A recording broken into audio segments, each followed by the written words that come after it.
Art for Change podcast, where creativity and empowerment unite. Streaming live every Monday, Thursday, and Sunday at 9 p.m. Eastern. We got Motion Monday, Therapeutic Thursday, and Soul Food Sunday. If you like what you see, book your seat. We turn up the heat with your Art for Change.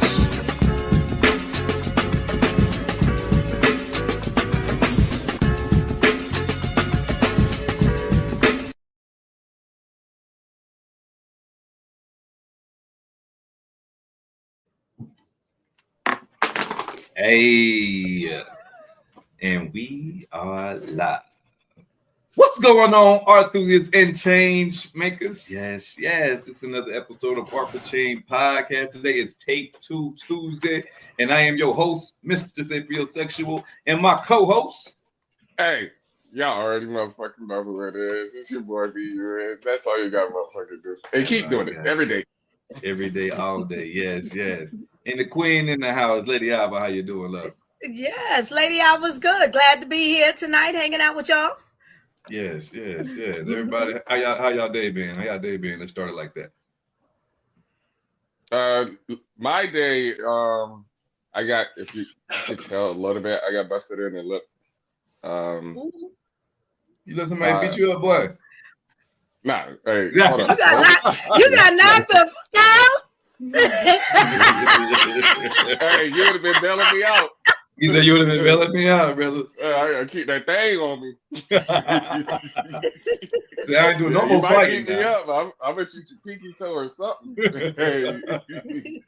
No, I was walking in the construction building this morning, not paying attention, looking at my phone and shit.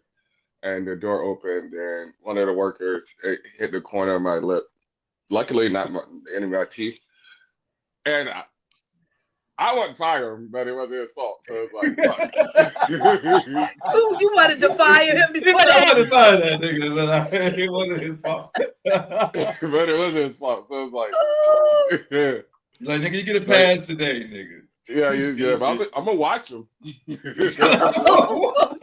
That's a shame. He on target. He on bullseye now. Any reason now? Any reason? Other than that, yeah, the job site's going good. I'm at a prison, working at a prison, transitional house, and so the job site's going good. We just boots on the ground just now, so everything's going good, smoothly. Other than that, everything's good. So, prison, are there inmates in there? And then do you say transitional house? Or is it like a prison or like a group home type of thing? Halfway house? Or halfway. It's a halfway house. It's a halfway house. Okay. So they're transitioning. They don't want to just put them straight out in the community. So they're giving that where, they're not locked in. They got it's like a dormitory. And they can but they got curfews and stuff, and they can go, they can work, they can they give them free bus passes, they can take Uber, all that, but they have to have a reason to leave, and it's a curfew unless your job is overnight, and like that. It's pretty dope to watch, actually. Okay. All right, cool. Learn something new every day. What about you, Lady Alba? We see you all dressed up today. What you got going on today? Yeah, I don't feel like I'm dressed up, but I'm not. I had to go out to a meeting, which is we had our guest Jennifer Taylor. Yes, one of the mothers who lost her daughter to gun violence, and so she had started.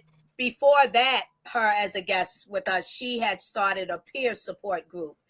And before that show that we had on, I went to the first one, and this is her third one that she had tonight. I missed the second one, but I said, I intend to keep coming out to support that for her and for women. And I get something out of it too.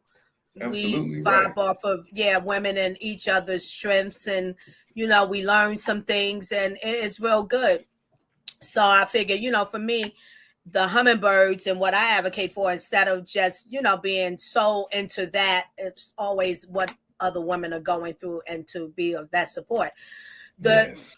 Using this term, the eerie thing, but I settled it with myself, is just meeting her and then her telling she's organizing this peer support group and coming out. So I'm like, well, wait a minute. I don't have a child that I lost to gun violence. So now, and being the Christian, which is Christian, for those of you who don't know that pronunciation of Christianity, and me learning and growing in God, right? He prepares us for things. Yes. So the eerie, wait a minute, God, what you doing? You're not preparing me for that. But the thing is, I don't know. It's the unforeseen, but I know he prepares me. He prepares many of us the unforeseen of what we're going to come into that we have no clue about or idea.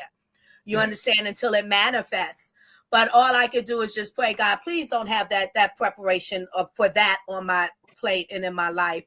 But what do I have to do? I still have to answer the call, not knowing.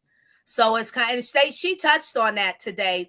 Jennifer has spoke on that and said, like she said, I don't want to jinx you ladies because all y'all. I said, well, it's not a jinx. I definitely don't believe in that. But that was like, wow. But it is something to do that, because at first I wanted to say, no, I don't want to come and be part of that. But then that means I'm not answering the call that God has shown me in the connection with her. So there we are. Right. So y'all pray for me too. But God is going to have his way. Anyway, go ahead. Yes, ma'am. Absolutely. And to touch on that, just a small note token. We may not have had a child lost, but I feel like we all had someone that we know lost from gun violence. Yes. You know what I mean? Yeah, that's true. And not even just gun violence. I mean, just grieving someone, period. All of us in our age now have lost some type of family member or someone that was close to us that is no longer with us. So even just to be in that process to help someone else grieve when they are in that process, what I mean? Just even if it's just a learning process, like you said, I feel like that's the type of experience that I would love to be a part of as well. Oh wow, isn't that something? That's really something that you can just say that like that, because not the average would, people don't want to experience, like you're saying, I don't mind experience pain or others' pain. Yeah, people don't want to do that. Most because people, we've had to. The mother of my child, she lost her father while I was with her, and the young lady I'm with now, she lost her father. You know what I mean? So like, those are two women that are experiencing something that I don't know nothing about. So to be able to be in those spaces, to hear those dialogues, to understand from a different perspective, will gain a lot of knowledge from me, so that I can be able to, help in those ways, in those manners.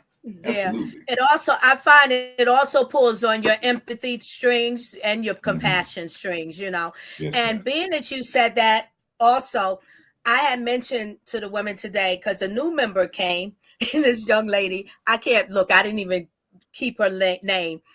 But when she came in, me and Jennifer's one of her best friends, and Sister Deb is her name. But we eyeballing this woman's boots. So I was saying it already, that she said it out loud. We sit next to her. I said, I was just saying that in my head. Them boots. Matter of fact, look at her old outfits. But anyway, she had just lost her son. So that's just to give you a little synopsis of how we vibe. And it's not just boo-hooing, and if women, they feel like they need to shed some tears and do it, it's a free space, it's a safe space, and we also having some joyous moments and laughing and making jokes and stuff. But she just lost her son December 7th this year. So anyhow, as she's sharing 2 days story, ago. No, I'm sorry, September. Did I say December? September. Yeah. 7th. Okay. September. Yeah. 7th. And it made me come to light, like what you just said about loss. I said loss is loss. Loss is loss. Yes, ma'am. But there's different measures of it. you know, and how that feels individually, whatever that loss is for you, me, he, she, it's how it feels on you, I say on your skin, and then how you manage it. But loss is loss. And then I said, and if you think about, just as God says, sin is sin. There's no greater sin than any sin. You know, so you just hit it on the nail, what I just spoke to the women. And I was cautious of how to speak that, because some people are really like, oh my Lord, but you don't know, you never lost a child. No, but I know that, and because God has taught me, loss is loss. I don't know what that feels like for you, you know, but there's a loss that it feels a certain way for me, you know, that I've experienced. Yes, ma'am. So, yeah. Right. Master, how was your day? Oh, man. My day was awesome, brother. The good Lord woke me up. My car was outside when I woke up. I made it to work. My tires got me back home. You know what I'm saying? My stomach not empty. My body's not touching. You know what I'm saying? My skin glowing. You know what I mean? Today was a beautiful day. All my kids are healthy. You know, hey, man. There's nothing to complain about. You feel me? There you go. Yeah, that's a good focus. That's a good focus. Honestly. Yeah. I mean, you have to have that mindset, because the world has so much thrown at you constantly, you know, that it can become overwhelming. So you have to be able to appreciate and find the small things to be appreciative of. Lord, thank you for having a voice. Lord, thank you for having eyesight, for having breath, for having my limbs. You know what I mean? I see somebody walking in without a car, or walking in the cold. Father God, thank you for this heat right now, that I'm in a position where I can transition in such a way. Father God, thank you for being in a position to stop and give that man a coat, that I had an extra coat to give us. You know what I mean? Like, it's, I'm just thankful. Yes. Amen. Amen. And that is true. I agree too. All right, let's run it. Let's run it.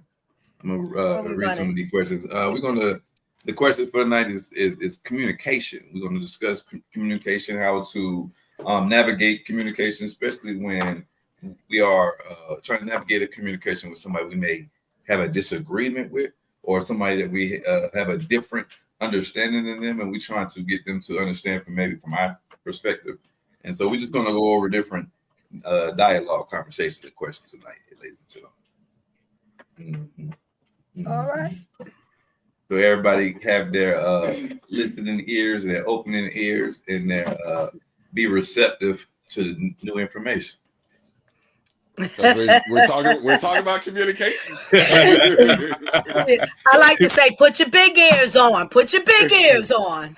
Hey, look, before we go into it, there's a phrase. It says that God gave me 2 ears and 1 mouth. It said right then he was telling me that it was better to listen than to be heard. I like that. I like that. All right, but we're gonna. I don't know. I gotta talk about that one. We'll say that for later. Be you. What's so funny is my first response was, well, maybe, but I didn't say it. Yes. All right, so first question for the night is what are the foundational elements of effective communication? You want to go first, Lady Ella? Yeah, I'm going in just from what I know. Attentive, being present, listening,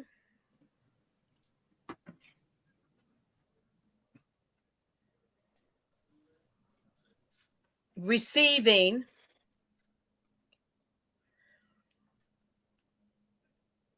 and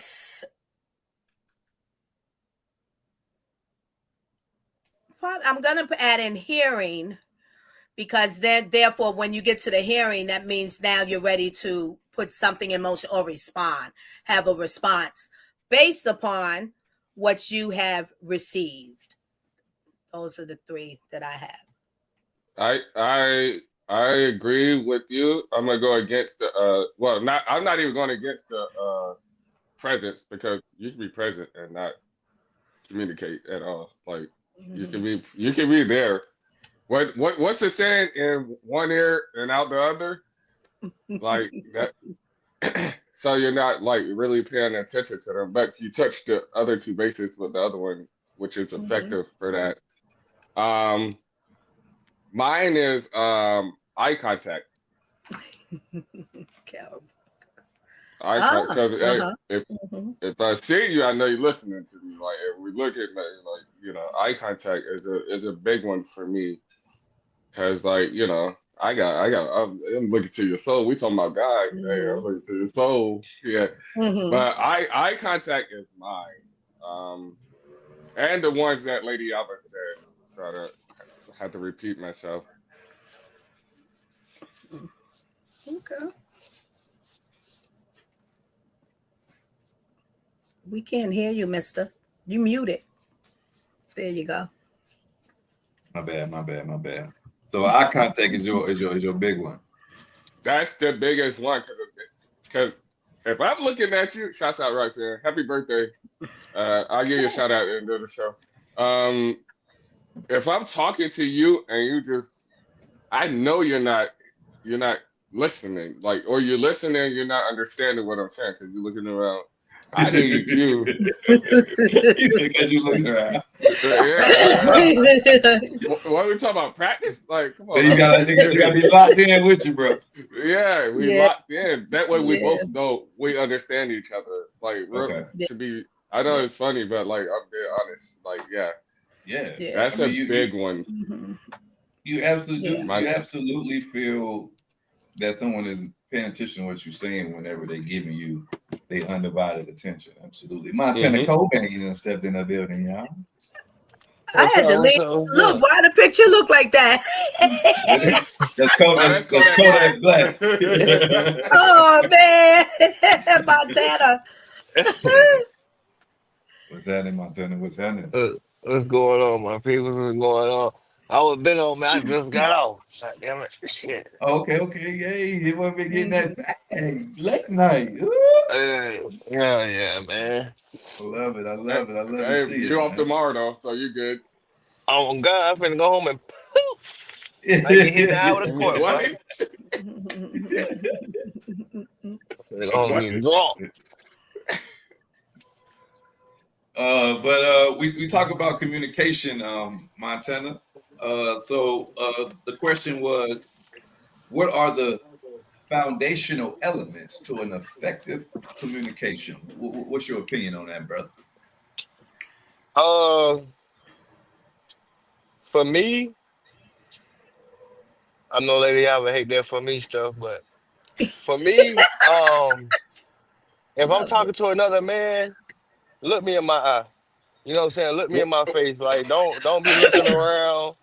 Don't look at the ground because that's like a sign of respect. You know what I'm saying? And it's like a lot of times, from what I've learned over the years, that if somebody is, looking down at the ground or they're not looking at you in your face or whatever, they're either lying or they feel inferior to you.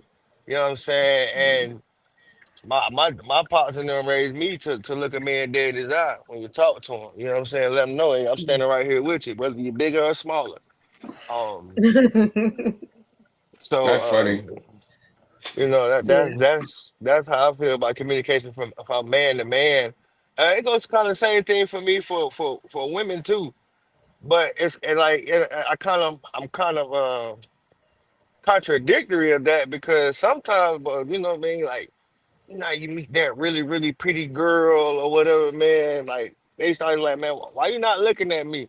God, girl got me smiling, man. Like I don't you know, what I'm saying I ain't supposed to be feeling this way. I'm trying to look at everything else. I'm baseball, I'm looking all over the place. You know what I'm saying? I'm starstruck. Right. You know what I mean? I'm like, I didn't think I would have your grasp your attention like that. You know what I'm saying? So let me build my confidence up a little bit more. You know what I mean? And then as time will go on, then I would engage more in the facial thing, but and clarity. Yes. Clarity. You know what I'm saying? Like speak what you say and say what you mean. And you know what I mean? Like, I like that. you know what I'm saying? Like, um, I even do it myself. Sometimes I stumble over words, you know what I'm saying? I might get too excited about something. I get to talking too fast. I hate people that just talk so fast. I'm like, oh, what did you say? Oh, no, man, slow it down a little bit, bro. Speak clearly. You know what I'm saying? And let me hear exactly what you're saying. Right. Hey, what's another thing for communication? Um, hmm, what is another thing for communication? Let me say hi to Carol Baxley. How you doing? Thank you for joining us. That's Uh, my cousin, y'all. hey, What's up, cuz, cuz? What's up, cuz? We appreciate you tuning in. for sure, for sure. Oh, damn, what's another thing for communication? Don't, how can I say this? When you're speaking to somebody, talk to the person and not at the person. Mm, mhm. Especially, you know what I'm saying, and when in the couples thing, like that can become very misconstrued, you know what I'm saying, with your delivery and the way you saying things. They might think that you're either A, talking down on them, or talking as if you're better than them, when you could just simply lower your tone or word whatever you're saying different. I'm not saying, back all the way off, because sometimes you have to be aggressive with the things that you're saying so somebody understands your point. But don't belittle the next person just to try to get your point across, or, what I'm saying, to deliver what you're saying, if that makes any sense. That's about all I got right Yeah, it now for does. Hey, that communication. make that make a lot of sense. That make a lot of sense, and Mm-hmm. I think I agree with everything that y'all said, and I think every bit of what y'all said plays a part. Lady Alba said that it's important to listen and Mm, comprehend what is being said to you before you give your rebuttal. boy. Um, Mm, I missed B, that, you but said, yes. yeah, B, you said that, saying he need that direct eye contact. So I know that you understand what I'm saying, or that you actually is engaging with what I'm saying or not. Same thing that you said, Montana. You also said make sure it's clear and understood, and please talk to me, not at me. You know what I mean? So I think Yeah. all of these are key elements and foundations to building, effective communication. One thing I think I would add to the cherry on top of this cake that we done made, Hmm. would be comprehension. Mm. Mm-hmm. I said it before. You know what I mean? And that goes back to listening. When don't just be so quick to have a response. You know what I Yeah. mean? Some people they're waiting to have something where they can debate and argue, trying to find a flaw in your statement, instead of just actually letting you talk, digest what you're saying, understand where you're coming from, and then responding with clarity. You know. Hmm. Mm-hmm. So, It. go ahead. Mhm. Chris Tucker, wasn't it Chris Tucker? Can you understand the words that are coming out of my mouth? Wasn't that What Chris the Tucker? fuck? I Yes, think Yeah. that's what he was talking about, was comprehension. yes, yes, And and well, Mister just said it. Sometimes it's good to shut the fuck up. and No, But it no, see, no, is. just no, say no, it seriously, that's nicely. Say real. it That's real. nicely, though. Say it nicely. See, Yes, Shut the yes. hell that's up. what. No, it is, because you know what I'm saying. So a lot of people, sometimes people just talk to argue instead of talking to listen or respond. You know what I'm Yes, saying? Like, and yes, he just said yes. that as well. Like, I know one thing. I'm gonna say this, and we can probably move on. 'Cause I know y'all probably done with this subject, but like with me, when I'm talking to my spouse, I'm turning the fucking TV off. Like, I'm not about to be trying to talk to you about something, Nice. and you You just over there, distracted. you over there Yes, just looking at the damn TV. Man, give me the damn yes, remote. yes, But what yes. you do that for? Because you need to listen what the fuck I'm saying. Yo, I need undivided attention. Yes, You yes, know what I mean? Like, I turn that thing off immediately. yes, sir. There Yes, is a sir. human behavior side to all of this thing. This what we're talking about: human behavior and communication, that Mhm. being Hmm. effective. But the other side end of the stick is that in human behavior, it tells a story which is not a positive story, and it really shows the lack of a person's communication or something that they're hiding. Mm-hmm. They're not wanting to be bothered. It has its negative tones, the other side. So talking about effective communication, we're not just saying it just because you got under. It tells a story of who you are and what's going on with you and what you're about. And I agree. That's why that eye contact is important. Yes. Yeah. And I think another thing is being cut off. You Oh. know, someone talking over you in the Oh middle of my a God. conversation. I think that is like, to me, that shut me down. Like, you know, if we having a conversation, but I feel like I gotta talk over you, that shuts me down completely. Like, and you know what I mean? I'm quick to be like, look, I'm not gonna talk over you. So either you gonna talk or I'm gonna talk, because we can't talk at the same time. And if we, you know what I mean, how we hearing anything, how we getting anywhere like this, you know.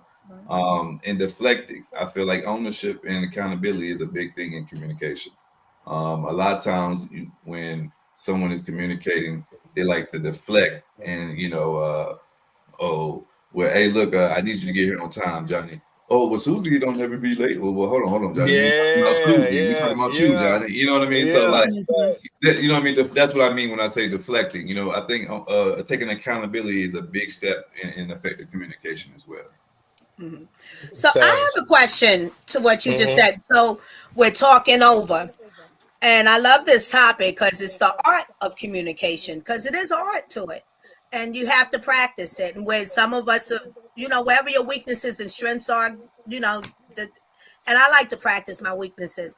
So I've been told that, you know, I talk over people. Okay. So my question is, as I have been practicing to not do that, but then sometimes I feel like I'm doing the work, but then I still get charged with that because I call it an interjection when I'm listening to someone. Sometimes I say, hold on, can I interject something in there before you go any further based upon whatever they just said? So is there really a difference? Because I think it is from an interjection and talking over someone. Why you laughing? I'm gonna let Mr. answer that. I think it's a thin line. I think it's a slippery slope. Is what I think, Betty Alvin. I think it's a slippery slope. Okay. I think when a person, because the same way that you may lose the question or the thought that you may have, I think that person can also do the same thing when you cutting them off mid, you know, sentence. Okay. Anybody else got an opinion on that? Yeah, definitely. Definitely, because it's like you be sitting there, you like, man, goddamn, I forgot what the fuck I was about to say, man. Listen to your ass. You know what I mean? Yeah, you know what I'm saying? Yeah, that can definitely, and then like you said, with the whole deflection shit, like I that was one of my biggest pet peeves. You know what I'm saying? I hate when I'm like, oh well, you know, maybe you could have did X, Y, Z. Well, you didn't do it, but no. See, we're not gonna do this tit for tat shit. I hate tit for tat. I hate tit for tat, whether it's with a spouse or with another male. Like I'm not gonna go back and forth with you doing tit for tat. You know what I'm saying? I'm gonna express myself. I'm gonna allow you to express yourself, and we can come together and come up with a agreement, an understanding, or a compromise, whatever the case may be, and we're gonna move forward. But that whole back and forth tit for tat, well, you did this and you did that, no. Yeah. Just to roll back a little, that thin line, I agree. Now let me add another component. Stop laughing at me. Hey, here we go. Let me add another component Go ahead. in What here. you got for us, lady? Because a lot of times when I'm interjecting, well, sometimes this is very important to me. I want to interject. I say, hold on, what was that you just said? Well, what is that? It could be a word they use. What? Because I need to understand what they just said as they're telling me this story before they get to that next part, because my brain is stuck here and I done heard part of what they said over here, but I can't get it connected. So wait, hold on. What does that mean when you said that? Because I'm trying to keep in the flow. So that's, to me, the thin line, really. And that's sometimes I be interjecting like that, but it doesn't work for everybody. And I get accused again. I respect. I'm I interjecting I right understand now. that. I understand that. I'm Go ahead. Go hey, ahead. let's move on. All right. So the next question is. I think what she said kind of goes into the next question as well. You know what I'm saying? It says, Okay. how can active listening improve the quality of communication? Mhm. I think with that it's immediate. It can be like relationship wise or like anything immediate emotions, because later on you might not feel that way, and then like so you won't say it, you know. So if you do it immediately and then just let it all out, but know how to let it out, I think that's very effective. Mhm. And with work, even with work, like even like being a boss and like even like don't hold it in, but know how to let it out. Okay. So, Okay. So the question is, how can active listening improve the quality of communication? What you got for me, Montana? I think it's kind of I'm kind of piggyback off what BU just said. Like active listening can improve the quality of communication because now you're listening to listen. You're not listening to answer. You're listening to actually listen, dissect, and digest what was just said to you. So now, mhm, mhm, you know what I'm saying? Before you just be like, well, fuck it, da, da, da, da, da. Now it's like, all right, okay, well, maybe I don't take out the trash on Fridays, or maybe I didn't help out with the dishes. You know what I'm saying? If it's a spousal conversation, mhm, you know what I'm saying? Now you're like, okay, well, how about, you know what I'm saying? I'll start doing this on Wednesday and Friday versus when you're not listening to and when you're not listening actively versus motherfucker, I take out the trash all the goddamn time. You know what I'm saying? That's all you heard was, well, you don't take out the trash. You know what I mean? Like I'm just giving examples here. All you Yes, I heard was love it. I love you that. I know what I'm love that. saying? I I love don't that. take out the trash. And you're like, motherfucker, I'll take out the trash, I'll do this, I'll do that. No, no, no, no, no. So now when you're actively listening, you're like, okay, I get it. Okay, maybe they need help right here, or maybe I could run the kids' bath water, mhm, or wash the dishes mhm, after dinner is prepared, or whatever the case may be. So You hit it on the head, Montana. active listening is a very crucial tool to improving communication in the spousal sense, and also in the work world sense as well, because your boss or whoever you may work with or work for, they might be telling you about something. Um, prime example, like when I called my supervisor this morning and I said, hey, look, man, y'all playing with my money. And he said, why do you say that? I said, because man, I'm getting sick of Tasha. I get it. I know I'm the new guy, but y'all want us to be fast on these routes, but y'all got me playing goddamn jump around. Like every week I'm going to different spots. I said, that's taking time out my day. I have to figure out where I could park at, where they want this delivered at, and how they want this and how they want that. Whether they want their freezer product first, their cooler products, or their dry product. I said, that's extra time out my day that if I was going to the same spot every week, I already know where the fuck the park at. I already know what they want first. I already know where this goes. I know where that goes. And he actively listened, and he was like, "Okay, well, I'll tell you what. I'll make sure that next week that you start being on your set routes versus jumping around and jumping around. Because it's like, don't get me wrong, I'm gonna do it regardless, but it's a timed route.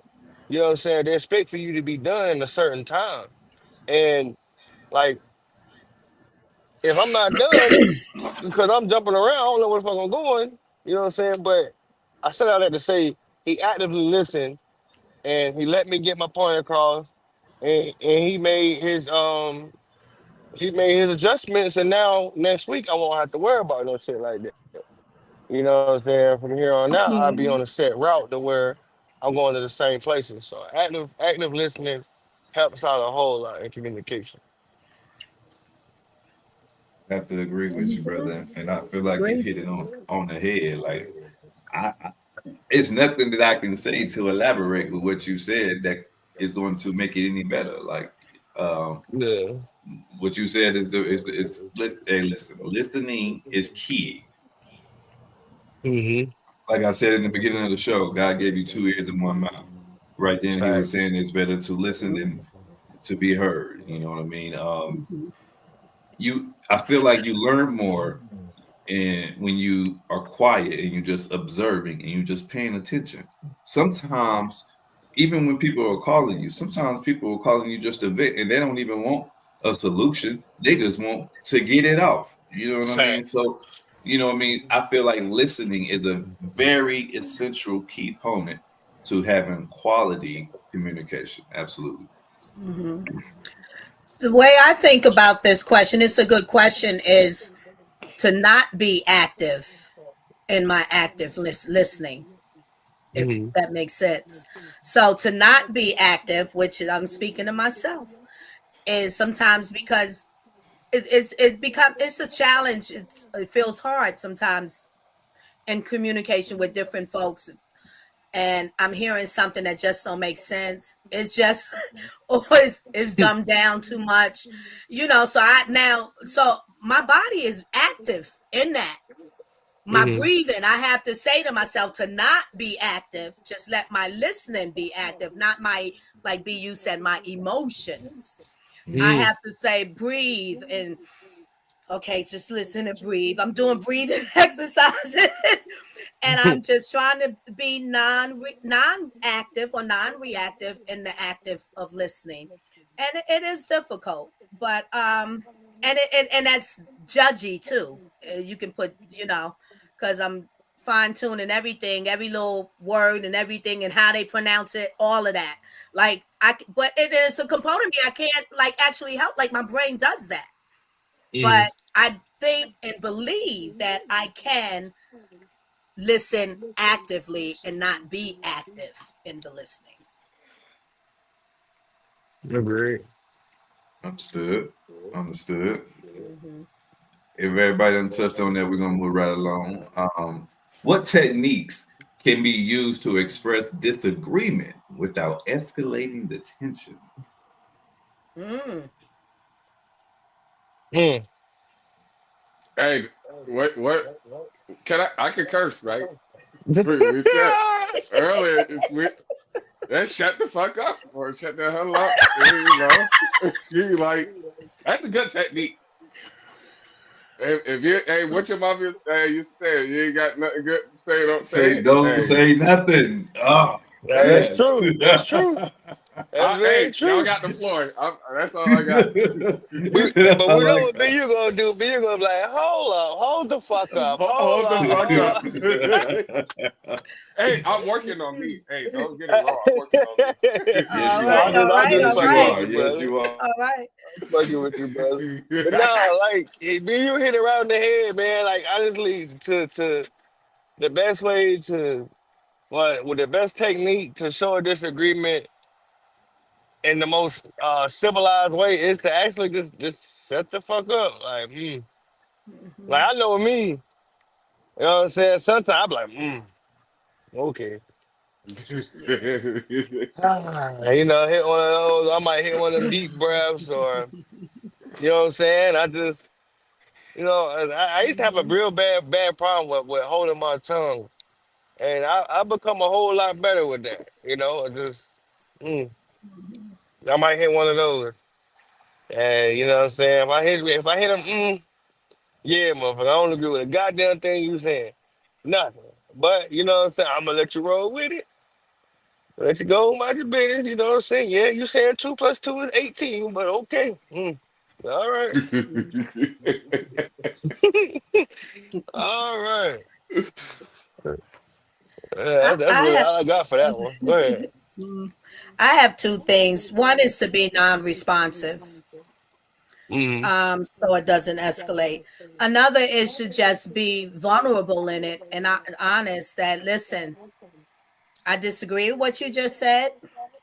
And then, because sometimes once you say that, my experience, a person gonna say, "Well, how you disagree? Well, what is the disagreement about?" And sometimes the vulnerability and honesty is, I don't know to how to explain it to you, but I may know. But because it's already escalated to not get any more, I don't know right now how to explain that. So let's do this. Let's table it. Let me rest in it. We'll come back around and open up the discussion again. Right. I think another technique is what we heard in elementary school. What I heard in my elementary school. Let me put it like that. Man, you got to kill people with kindness. You know. True. And we have to be okay and know that we can agree to disagree. You know what I mean? So my two techniques is just to agree to disagree, like, you know, and understand that disagreement don't mean that we got to fall out. You know what I mean? We just don't agree on this subject. You know what I mean? And that's okay. We're two different people. We don't have to have the same perspective or the same understanding. You know what I mean? We can coexist. True. But killing people with kindness, you know, I found out that you get better results with honey than vinegar. Like, so like, even when somebody, you know, do something, you know, shiesty to me or do something funny in the workplace or in my personal life or whatever, you know, I used to respond differently. But the older I get, you know what I mean, I realize, you know, and I know my walk is a little different than everybody else, but I realized, you know, that God fights all my battles. You know what I mean? And he really got my back. You know, and anytime I've never retaliated, you know what I mean? If it was somebody that did me wrong, you know what I mean? He allowed me to see what happened to someone if they did me wrong. You know what I mean? So being that I have seen that, you know what I mean? I no longer feel any malice with anybody. You know, I just accept people as they are and love them still. You know what I mean? Yeah. You know, you know what, brother? I'm gonna pray for you, my G. You know what I'm saying? You know, I disagree with what you're saying, but if this is the way that it has to be, all right, then that's all right. The day must go on. You know, the show must go on. So yeah, man, killing people with kindness and being able to accept that it's okay to agree to disagree, or two techniques that I think can go further with having disagreements without escalating the tension. And the third one, here you go, how you say things. You know what I mean? We said that earlier. You know what I mean? Sometimes it's not what you say, it's how you said it. You know what I mean? So I think that is that's where the escalation tension part come in, you know. So, you know, you could say, hey,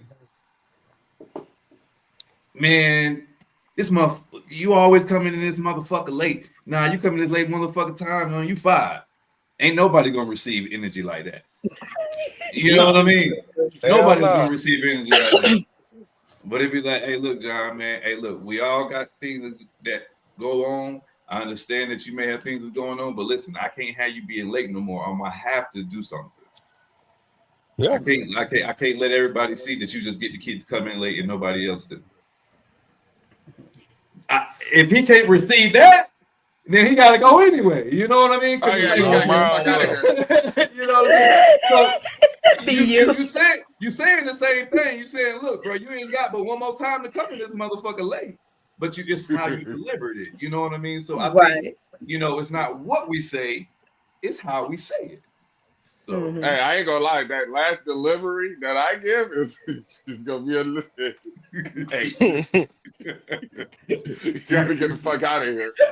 Go ahead. Oh my goodness! Don't let you give you your walking papers, buddy. No, not at all. Not at all. Escalating tensions. Okay. Exactly. It's gonna be a fight before it's all over. And if my coworkers don't help me, if he hit me, they gotta go too. They gotta go too. No, that is your cousin. Yeah, you fine. You fine too. Hey, look. Hey, listen. Moving right along. How does body language influence the way messages are received? Ooh. They influence a Uh, lot, a lot. yeah. My bad to cut you off, but Mhm. they influence a whole lot because Mhm. it's been plenty of times. It's like somebody could be saying something to you. I've had plenty of experiences where somebody could be saying something to me, and it's like, well, as they're delivering it, it's like they're bowling up, they're swelling their chest out, they flexing their arms. It's like, and I look back like, man, who the fuck is you talking to? Like, what you want to step outside? You want to do something about it, or you know what I mean? Like, I'll give you a prime example. A couple weeks ago, I'm in the back of my trailer. We had Highway 55. I'm delivering to a Highway 55.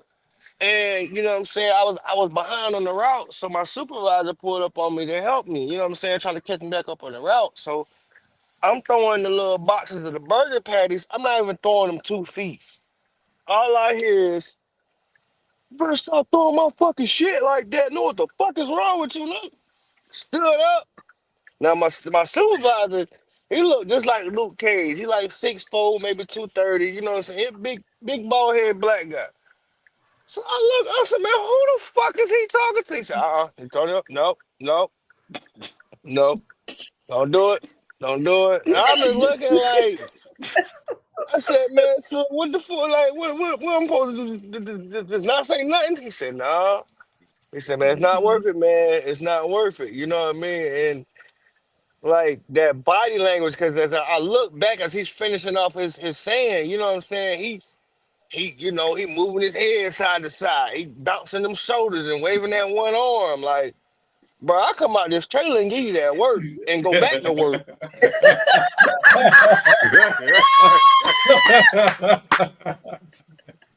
You know what I'm Okay. saying? Like, bro, That's like all.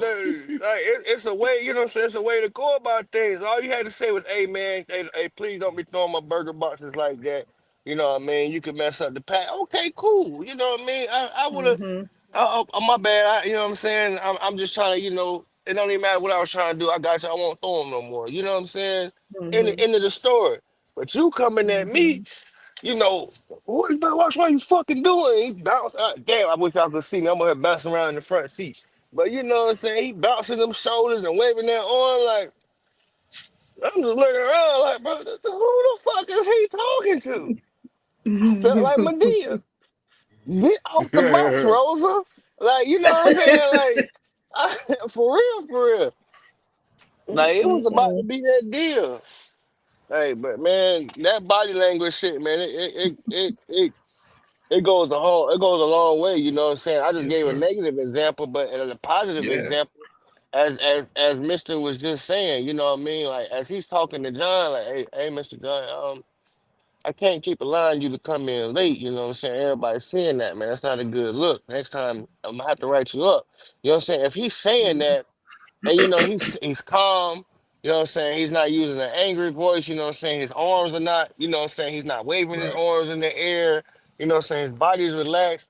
You know what I'm saying? John's gonna receive that. Like, okay. You know what I'm saying? I'm, I I'm gotta kind of tighten up. messing up, man. I gotta tighten up. You know, man. Boss, man. You know what I'm saying? Oh, where as far as he could have been like, hey, bro. You know what I'm saying? Get the clapping them hands. You know what I'm saying? Move. Hey, bro. Hey, you coming here late? I'm gonna have to do something. What you mean you got to do something? What do you mean you gonna do something? What's the Yeah. do something part? You're Yeah. right. Do You something know, part is crazy. you know what I'm saying? So that body language goes a long way, dog. Like it Yeah. does, man. And people don't realize that. Yeah. Mhm. Yeah. Absolutely, bro.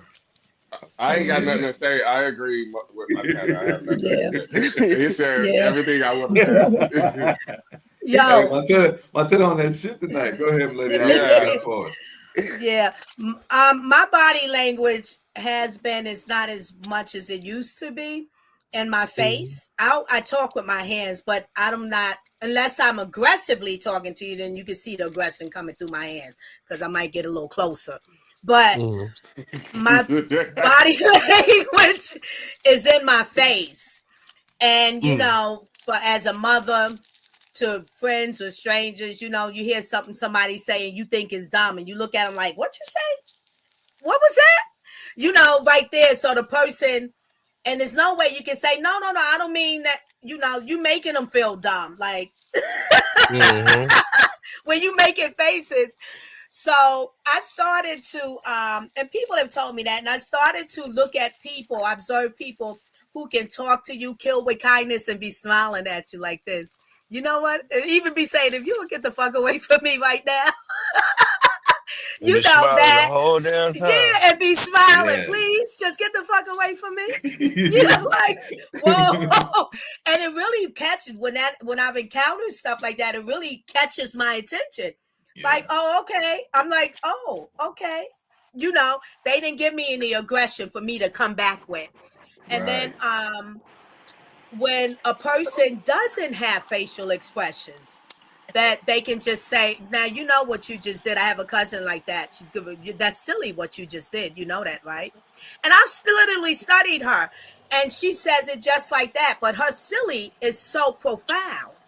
She don't need the courage. You know what I'm saying? She's like, oh, now that's just silly. But she really means it.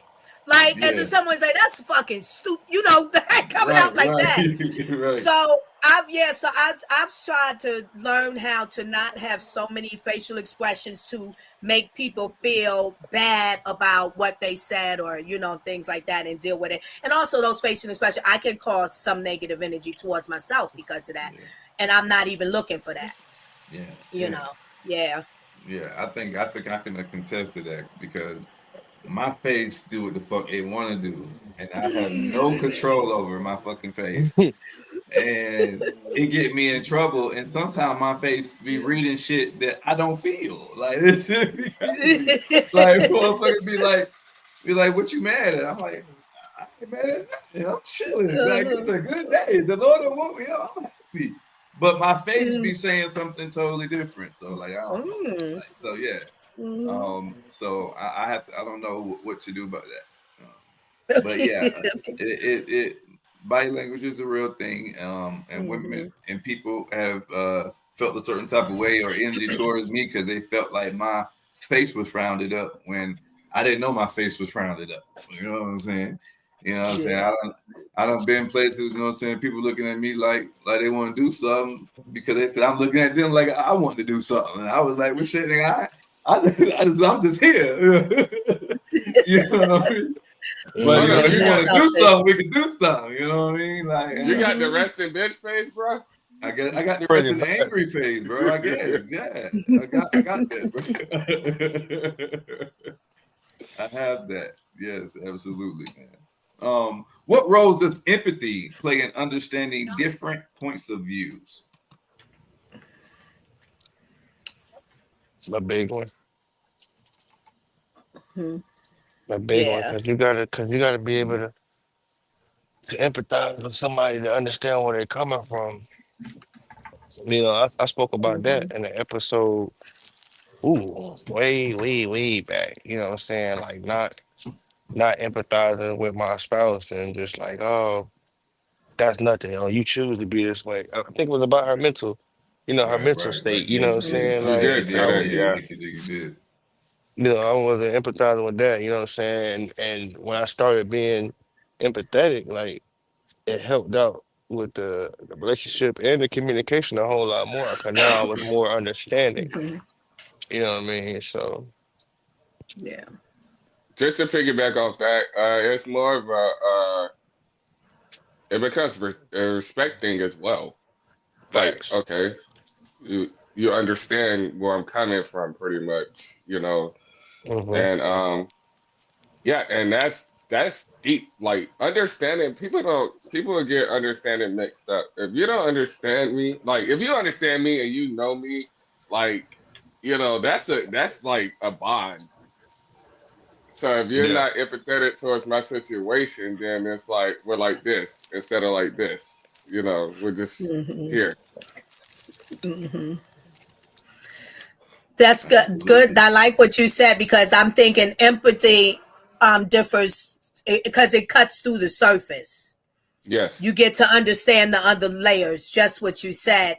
And you accept, you don't have to agree with it all the time. You can, who knows? But you allow it, you understand, because that's what is happening or what this person is feeling. That's what it is for them. And it doesn't mean you cannot give some good instructions or good knowledge or wisdom if you have it to give. And definitely if you hear that maybe you have something better that can help shift them out of this. Do you know what I'm saying? If you have that, and just lay it out and hope if they accept it, they accept it. If they don't, they don't. But it definitely cuts through the surface of whatever that thing is going on that people think like, oh, you just want to be like that. That's you're not. You need to cut through the surface. Right. What about you, Mister? I think I agree with everybody's statement. I feel like empathy is definitely needed in order to be able to, like Tone said, understand somebody's perspective. Like, how can you? I feel like whenever you can empathize with someone, you can put yourself in their shoes and understand. Okay, you know, this person haven't had these type of examples to understand why this is an issue right now. You know what I mean? And I had all these great examples of why this is an issue right now. So this is why we're colliding, because they don't have that background.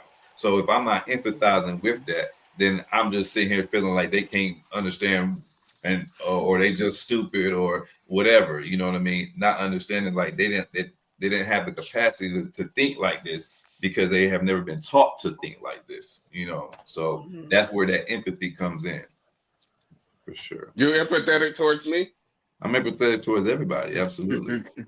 Hold on, I ain't everybody. I'll be you. Yeah, I am empathetic towards you. Yeah, I have to meet you where you at.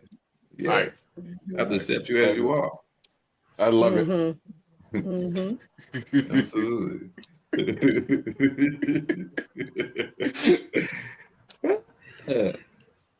What strategies can help you articulate complex ideas clearly? What strategies can help you articulate complex ideas clearly? Sit with God, prayer. I like that, but what if someone is not a religious person? Sit with themselves. Sit with themselves. Meditate. Sit with yourself and meditate and think about what just transpired, what was said, and what is the solution. Come up with a strategy to have a solvent for it. I agree with that. Let me piggyback off that. I talk to myself, like, and I be agreeing with me too. I'm like, all right, you're right. You know, and then sometimes I be like, oh, no, hey, you're right. You know, like the two things on your shoulders. Yeah, but I talk to myself. But like, to be honest, like I talk to myself, and I be like, hey, this ain't right. You know, we gotta do this. You know, it's like the what is it? The devil and the angel on your shoulder, and like, and the biggest thing, like, I'm my biggest therapist. I just recently learned that too. I'm my biggest therapist. So, because I got to talk to myself, I got to talk myself through situations where other people can't help me, you know. So that's my answer. I like that. What you got for me, Montana? Man, can God damn it, can we repeat the question? Because my Absolutely. phone was on that bullshit when I was in the gas station. No, you absolutely. What strategies can help in articulating complex ideas clearly? For me, writing them shit down. Writing them down, and if it's something like, you know what I'm saying, like I gotta present something to a class or to the team meeting or something like that, I try to like go over it, you know what I'm saying? Like I said, let's say for example, I was speaking out loud to my spouse, like, this how I'm gonna come in the meeting, this is what I'm gonna Role say, play you it. know what I mean? Role play it. Yeah, Yes. that's exactly what I'm doing. You Role stole play. my answer. That was gonna be my answer. Yes. You know what I'm saying? Something like that. That's how I would do it. Yes, absolutely. Nice. When I would want to prepare for interviews, I would role play. If I wanted to, if I was ready to perform and go on stage and do a poem, I would role play. You know what I'm saying? I would make sure that I can perform my poem in front of a small group of people. I just think, like, if I'm ready to go, if I know I got a show the next day, I'm at work when I know it's quiet and everybody listening, I just bust out and do my poem. And if I can get through it and without no jitters, no jerks, and no caring about what the opinion of my peers of work say, and get through Yeah. it in one piece and spit it out, and then get them to be like, "Oh, nigga, what the hell? I know you did that," all that. I know I can do it on that stage. You know what I mean? So role playing, I think, is a big thing for me. And like Montana also said, writing it down. I feel like writing it down kind of put it in embeds it in your memory a little bit, so you can articulate whatever idea it is clearly. Absolutely, Yeah. absolutely. Last question before we jump into the fun facts for the night. Hold on, why is the last one? Okay, what you want, baby? Come on, let's keep going a little bit more comfortable. Just a couple of questions. I got a you little gas passed. in me. All right. Well, let it go ahead. Let it have it. Go ahead. Pick one. I think well, here's one. Number 5. Can you share personal experience where effective communication made a difference? I like that. That happened to me today. Like I got hit in the lip with the door. I want to let nigga go. But I can't. It wasn't his fault, it was my fault actually. But I was pissed the fuck off. So hey. My first thought is like, hey, nigga, you gotta get the fuck off my job site, You blame him. Like, yeah, I blamed him for my action. Like, but I didn't blame him like openly. So I kept it within. yeah. So, but I'm watching them. Like I said earlier, I'm watching them. I'm watching them. The fool.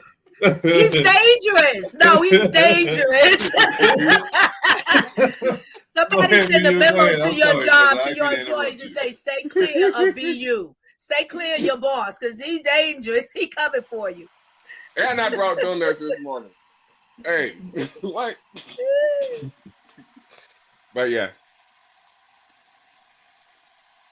Who's saying the next? That is funny. I give you an example of effective communication. I think Montana gave us an example earlier also, but I give you one too. Me and the guy that I was having a conversation with on purchasing the ball python that I purchased off Morph Market. I was already told that I had to wait a week before he would be able to send it out. So after that week came, he texted me and said, "Oh, it's probably best to wait till January because of the holiday season. We don't want the snake to be delayed because it's kind of cold right now. I don't want your snake to arrive dead." Right. And so through my message, I might have came off a little abrasive because we were just texting. And he was and I feel like he may have picked up on my energy wrong. And he was like, "Well, you want your money back? I give you your money back. It's okay. I'm just trying to do what's best for the animal and shit." Then I had to figure out okay, maybe he read me wrong. Let me read what I'm saying and someone else to see if they're going to be able to feel another type of way about what I'm saying. So let me readdress what I'm saying and try to communicate effectively. And in doing so, his next message back was a lot positive and not a lot lighter. And now we're building a report and talking, and I done bought a second damn snake from the guy, just from us almost about to go back and forth in the messages to me saying, "Okay, hold on. He's trying to take this in a negative way, or maybe he took me negatively. Let me lighten this up." So that's one way that effective communication can have a positive result. Montana? I gave my Yeah, example he earlier, gave but his. Oh, did you? I'm sorry. Yeah, I'm yeah, sorry. yeah, you I got So a good. question my for you, uh, Mister. No, can, Lady uh, Ava, you go ahead, Lady Ava. I forgot okay. you didn't go. You asked the question again. Yeah. So actually had a lot of experience or quite a bit of experience in that. But one today I was trying to think and it just happened. I think I can use this as I'm coming back home. So I go stop at the local bodega that I'm a frequent flyer at. And I asked, it's family run business. And I asked the daughter who's there tonight and normally every night to finish the operation and close. I said, tell me when I was in here yesterday, the things that I purchased, how much that totaled to. And now, mind you, I run a tab or an account with this store. They allow that, right? With Mm-hmm. me and other customers according to their discretion, you know. So I know I had a tab left. But and I said to her, I said, and I'm just asking for my own knowing individually what those individual items totaled to. It turned out that she started to take it negatively because she started to get emotional. And rightfully so, there have been in the past another other discrepancies with my account and what was owed and this and that, and to the point to where the boss, which is her father, he says every time you want to put it on your account, you're going to sign the ticket, the receipt. That's fine. So then we're both all on the same track. There's no dispute. So I said to her, I said, oh, no, no, no. Now she had called her dad. Now he's not there. They don't live too far. He's coming on. I said, I see him. I said, oh, no, no, no, no, no. I didn't come to do this. My point, like I said to you, I want to know for my own understanding. And once her dad got there, I said, here's what happens. And it's my fault. Because sometimes, depending on what is going on with me, my state of mind or whatever I'm already occupied with. And this day I ate the stuff in the store. And I said, I don't take the time when I'm paying to how much was that I just purchased that and then added on. I don't take that time. I know what my tab was, but I didn't know what it was 4 items, let's say, didn't tally up to. And what happens is because I didn't do that for my brain, then lo and behold, sometimes I get home, then my brain starts saying, calculating, and I don't know. So now here I am. So I tried to do it effectively. And then I said, look, because I'm not asking for, I think, yeah, I did say I think I might have been overcharged, but I'm not asking for any money back. I'm not saying you deliver. It's not that. But I just need to know. But what I'll do next time is make sure that I take account for what I just bought and know that figure because my brain is going to start looking for that for whatever reasons because I have to always count my finances, right? Yeah. So it seemed to be effective. She was still upset. I was very apologetic. No, please, no, I'm not here to make you feel like that. It's not on you. It's on me. So sometimes you eat the bullet. You eat the bullet. Yeah. Yeah. All right. Mister, I got a question for you, and then Lady Ava, you can read the fun facts. Mister, speaking of effective communication, because you were afraid of snakes, and now you own so many. How did you get to that communication? How was your first impact with them, regardless? Okay. I didn't know that he So, was afraid of man, snakes. I had a Wow. snake Yeah, it's phobia. snake phobia. Yeah. Like it Really? was real. Like like I was on a job under a house, doing HVAC work. A snake came up under there, and I was up under there with 2 other coworkers, and they stayed up there trying to chase the snake and play with it and shit. And at the time, I was not having it. I got in my work truck and sat and waited. And they called me chicken and pussy on the whole ride Run, home Forrest, run. over this baby snake and shit like that. You know what I'm saying? And I'm like, hey, I don't give a damn. So yeah, it was serious. I used to joke and say like, if a snake get in my house, he can have a house. Shit like that. So yeah, I had a real problem with snakes. So I wanted to break that fear. And then I had a I've always watched. I'm a nerd, you know. So I watched Animal Planet and shit like that. I've always been fascinated with reptiles. I just actually seeing one up close and was like, nah, I ain't having it. So I had a coworker who actually bred them, and we worked side by side, and he would talk to me about it and show me pictures and shit like that and explain very detailed. Shouts out to Issa, you my dog. Um, and he explained me very in detail, you know what I'm saying, about how he took care of them, you know, how he maintenance them and everything, and you know, saying that it was a big market for him and everything, you know, and I just started doing my research, and I was like, oh, like it is a huge market for this. I didn't had no idea. It's a whole world for this type of thing. And so I started getting in all the little Facebook groups for ball pythons specifically because I knew they were more docile and more pet friendly. Had no idea that I was going to own more than one. Had no idea that I was going to even attempt to want to breed. But just in doing the research and learning about the animals, I got infatuated with them. And then after having one, going to the pet store, I just went in there just to look at them. You know, I was just like, let me just hold one to break that fear. That's all I wanted to do was just to hold one and break the fear. And that was going to be it. And I was going to leave. I had no intentions on purchasing this snake. And went in there, held it, and he was so chill, and my bank account was right. And I was like, how much you said he was? Wow. and you know, that's how it happened. And after having him, I started doing even more research and then learning about the genetics and learning about the different type and morphs and all that things. And that's when I got fascinated with actually the genetics and the exoticness of the ball python morphs. So that's why I went from 1 to 5, maybe 6 within like 4 months. I was about to ask you how long. Yeah.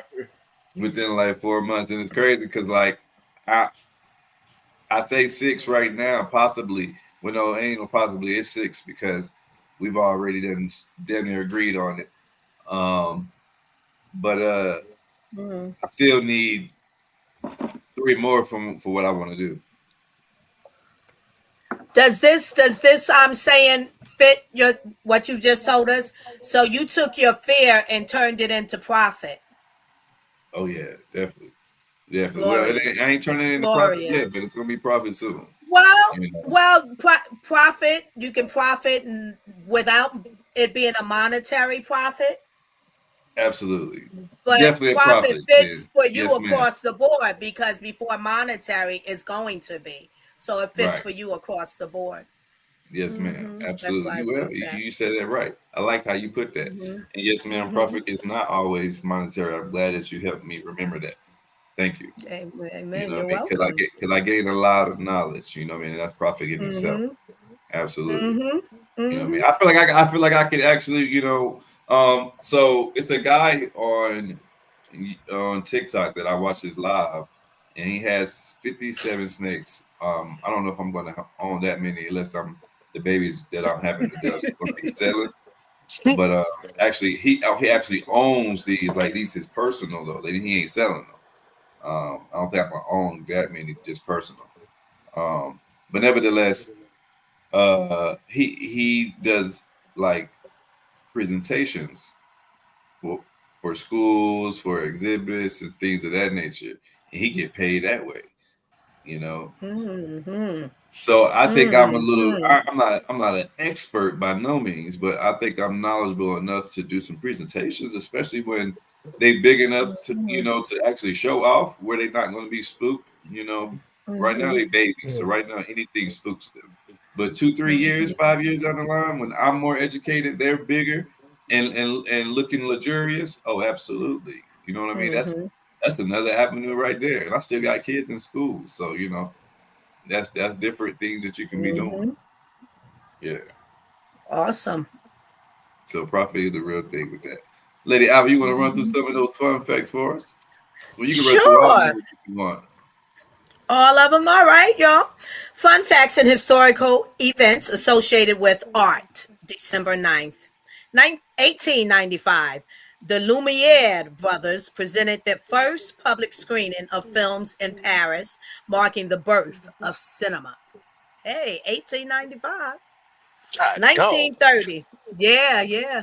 1930. The first art exhibition of the Surrealist movement took place in Paris, showcasing groundbreaking works. 1946, the United Nations Educational, Scientific, and Cultural Organization, UNESCO, was established, focusing on cultural preservation. Nice.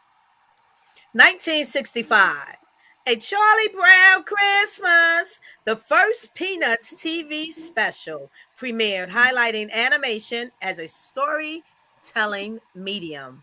Nice. 1974, the first contemporary art auction took place at Sotheby's by changing the art market landscape. 1984, Jean-Michel Basquiat gained recognition with his debut major exhibition in New York City. That's the awesome. Did y'all watch his the movie and or documentary things? It's good with him. Yeah. What is it on? What platform is on? Yeah, it's old, so you have to search. I don't know what it would be running on now. Okay, yeah, and then you see Warhol in there and stuff, but it tells a story about him. It's his movie film doc. Yeah. Yeah, right. There's someone there. I forget yeah, it's good. So 1998, the first digital art festival was held in New York, celebrating the fusion of technology and creativity. 1998. All right. 2001, the Smithsonian American Art Museum opened, emphasizing the importance of American art history. 2014, street artists globally began using their art to comment on social issues, reflecting the power of public art. Art for change.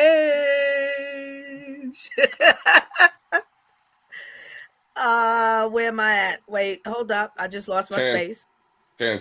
Thank you. 2020, artists worldwide responded to the pandemic through virtual exhibitions showcasing art's adaptability. Sure did. Yes, ma'am. Go ahead and do those celebrity birthdays. You do so good. Oh, well, thank you. Celebrity birthdays on December 9th. John Milton, 1608, English poet known for Paradise Lost. Ada Lovelace, 1850, mathematician and writer, recognized as one of the first computer programs. Fire. Programmers. Yeah. I'm wondering if that's the black woman. I forget, because there's a mathematician that they just recently were talking about a raised issue on, I think. But we have to look that up. Kirk, if any of y'all know out there, our listeners, put it in the chat and let us know. Kirk Douglas, 1916, iconic American actor famous for films like Spartacus. Catherine Deneuve. How are we pronouncing that? Deneuve, maybe. 1943, celebrated French actress known for her roles in classic cinema. Judi Dench, one of my favorite actors, 1934. Esteemed English actress with a prolific career in theater and film. Danny Aiello, 1933, American actor known for his work in Do the Right Thing and other films. Renee Zellweger, 1969, Academy Award-winning actress known for The Bridget Jones Diary. Very good movie. She did a good job in that. Kacey Musgraves, 1988, Grammy-winning country music artist known for her innovative sound. Yeah. And Charlie XCX, 1992, British singer and songwriter known for her genre blending music. Finn Wolfhard, 2002, Canadian actor, musician recognized for his role in Stranger Things. There we go. Hey, them are your birthday twins for y'all December 9th birthdays. Shouts out to y'all Sagittarius. Yeah, Sagittarius season. Shouts out to all the Sagittarius out there. Yes. Yeah. I got an add-on fun fact because this word, well, the last name of this person, Wolfhard, just reminded me of something. And it's to what Montana said about looking at pretty girls and the eye contact. It was said back in the day that a boy couldn't do that because he having to get in the wolf hard.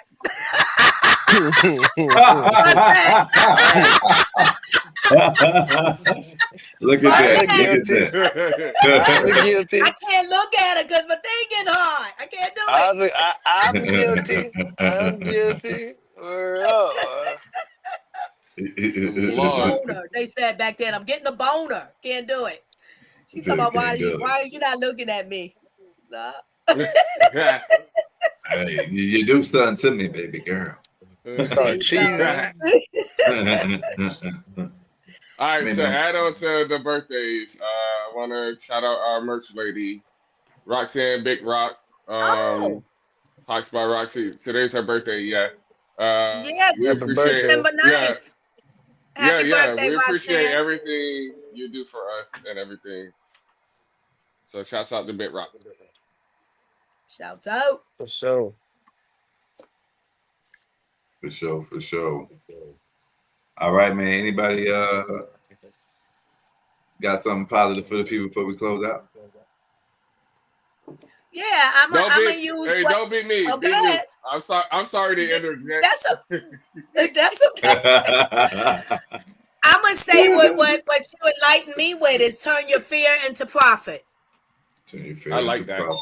That's what you enlighten me with. Turn your fear into profit. I like that.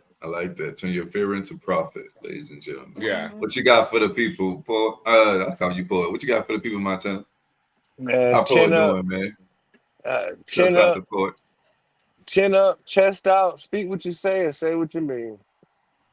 Hey, you heard my man said, chin up, chest out, speak what you say and say what you mean, Right. ladies and gentlemen. Man, we appreciate everybody tuning in, locking in. Don't forget to like, subscribe, to tell a friend by Art for Change. We are live on Mondays, on Thursdays, and on Sundays at 9 p.m. Look, we come live on middle of the week too. Today is Take Two Tuesday. So make sure you hit that bell so you never know when we're going live. We may have your favorite guest, your favorite celebrity up in here kicking it with the gang. Hey, so listen, man, we got some treats. We got some guaranteed guests coming for the new year. So we you might want to lock in. But until next time, baby, hey, listen, don't let nobody tell you what you can and what you can't be, because you can always be great. Peace and love. And don't forget to go to our highlight section and get you some discounts between 10 to 15%. You got Molly Bees, you got Old Glory, and you have Patriot Water. Any one of those highlight sections on my official Art for Change Instagram page will get you between 10 to 15% discount. All you have to do is make sure Art for Change is in the promo on checkout. Peace and love, gang. And we out. Peace and love. Peace. Hey. I gotta go get smoke.